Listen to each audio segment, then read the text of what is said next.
अस्सलाम वालेकुम वरहमतुल्लाहि वबरकातुहू। नाज़रीन इकराम, सदर जमीयत उलमा हिंद मौलाना अरशद मदनी ने जमीयत उलमा हिंद के सदर दफ्तर में तालीमी साल 2024-25 के लिए बाज़ाब्ता तौर पर तालीमी वज़ाइफ का ऐलान करते हुए कहा कि तालीम के बगैर आज की दुनिया में कोई कौम तरक्की नहीं कर सकती और हमें दुनियावी तालीम के साथ साथ बच्चों को मजहबी और अखलाकी तालीम भी देनी चाहिए ताकि वो आगे चलकर अपनी अमली ज़िंदगी में एक कामयाब इंसान ही नहीं बल्कि अच्छा इंसान भी बन सके।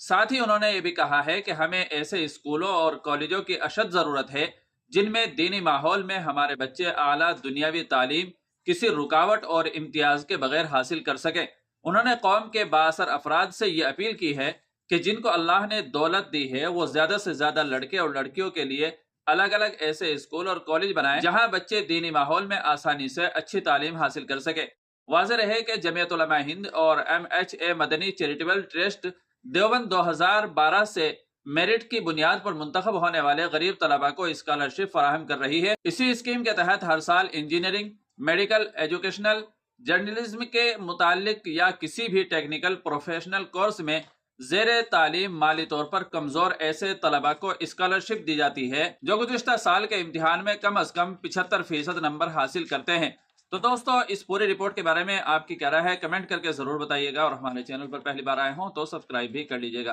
अस्सलामु अलैकुम वरहमतुल्लाहि वबरकातुहू।